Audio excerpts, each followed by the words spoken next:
This is Democracy Now!, democracynow.org, the War and Peace Report. I'm Amy Goodman. We're speaking to Ahmir-Khalib Thompson of the group The Roots. He's just out with his first book, Mo Meta Blues, The World According to Questlove.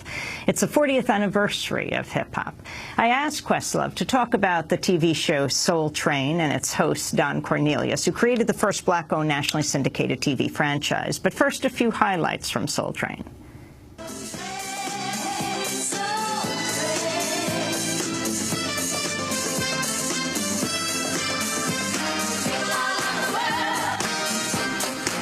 Soul Train, the hippest trip in America.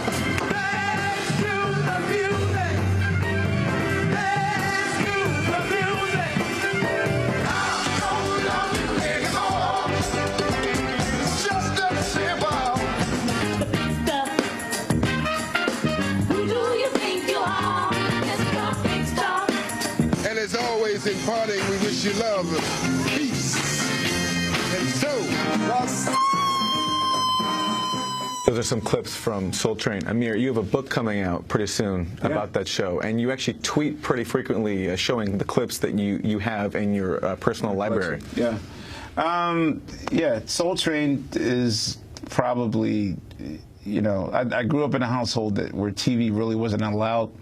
If it were educational programs or PBS, we were allowed to watch it.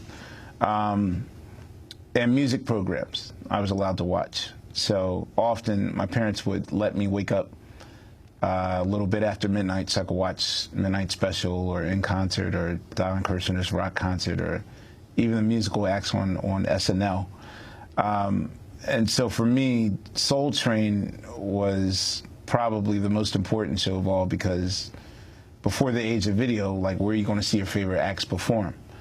And this is how I got to know, you know, musicians I admired, the Ohio Players, the OJs, Earth, Wind & Fire, Mandrell, the Manhattans. But also, you know, Soul Train's greatest trick was that it taught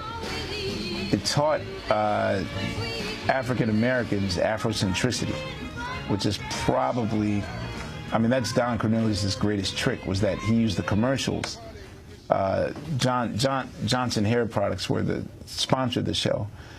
So he used those Afro Sheen commercials and those Ultra Sheen cosmetic commercials to basically teach about African pride and taking pride in yourself, which was important because during that time period, you know, to be called an African when I was a kid, that was like a sign of shame. Like, that was the worst diss that any schoolyard dozens could be played. Like, oh yeah, your mom's so fat, when she get on the scale, it could be to be continued. Oh yeah, well, you dirty African. And then it'd be like, yo, it's time to fight. You called me an African. I ain't no African. It was a sign of shame. And what Soul Train wound up doing was teaching, like, African history without you even knowing it. And that's the beautiful thing. Like, one of their first campaigns was the Watu Wazuri Afro scene, teaching them Swahili while applying their hair, or having, like, Frederick Douglass. Hey, aren't you Frederick Douglass? Teach you how to style your afro. Or the story of Hannibal conquering Europe on his elephants. Like, they were teaching history lessons on the show. And so that, to me, was a sign of brilliance. So even without knowing it, he was teaching you pride, and his whole goal was basically to show the young black teenager in a positive light, which hadn't happened before, because the only time you saw teenagers on TV was either mired in controversy, violence, protesting, being hosed down, being attacked by dogs. So this is the first time that you really got to see another slice of life, and it was important. So I felt like that's my passion project. I own about 600-700 episodes of the show. Questlove is with us, Ahmir Thompson. Can you talk about Jimmy Fallon and what you're, talk about the whole experience, talk about Roots there, what you're trying to convey, what you're doing? At the end of the day, this is probably the best move for us. We took the move knowing that we would be severely underestimated. I think it was Salon.com that once said that the idea of the Roots going to Fallon's show is the equivalent of Miles Davis becoming a street musician. So that was that's the kind of energy I wanted going into it. I wanted people to underestimate us because I personally wanted to make this a cool thing. I didn't want to make this like it was community college. Everyone in community college is like, yeah, I go to City College, but I'm going to NYU in the fall. Like, that's their thing. I didn't want to make it a shame-based thing. I wanted to make it like, yeah, we're going to take this gig and make it good. And, you know, it's probably one of the best experiences ever. For starters, to much people's surprise, this is the only time that the Roots have ever rehearsed as a band. We never, ever rehearsed as a group when we were the Roots, because we're just spontaneity based. Like, we just don't plan stuff. And so, you know, this made us better musicians, better songwriters, better craftsmen. I enjoy it. Was it a tough sell for the executives at NBC to bring on a rap group for this franchise? There was concern over, you know, Jimmy's very excited about a lot of things. And, you know, not behind his back, but they were basically like, look, you know, Jimmy's over the moon about you guys, but look, this is what you got to understand. Like, you know, we know that you're good in your environment, but can you be good and have range? So I think that the question up in the air was, how much range do they have as musicians? Like, we know that they give a great show. We know that they're a good rap group. But, you know, what if Kenny Chesney comes on the show? Can they pull it off? What if we say we need an Andrew Lloyd Webber reference?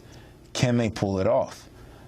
So we were there on like a probation period. It was going to be a thing of like, okay, every 12 weeks we'll have a meeting on whether or not the Roots fit the show or not. And if not, we'll just get real musicians. So they invented this bit called Freestyling with the Roots, in which Jimmy would randomly name a genre of music and also name facts about the said audience member that's next to him, and we'd have to make songs up on the spot. And the very first time we did it, then I started to notice like a lot of people were like peeking their heads in the room. Like, I could tell, like, oh, executives. Like, there was like the make or break moment for the Roots. And I was like, oh, we live for this moment. This is the moment we've been waiting for. And so once we did it, just the collective sigh of whew, from the entire staff, you know, they threw the probation thing away. They were like, okay, you are our band. Ahmir, as we wrap up, what are you most proud of? And as you move on to this main stage of The Tonight Show from late night, I mean, you know, social justice you're imbued with it, you are driven by it. What do you most want to accomplish still? Aim, I got to tell you, that's the hardest question I've ever had to answer. Just like chapter 1 was the hardest. That was the last thing written for this book, because I couldn't answer the question, why is my story important?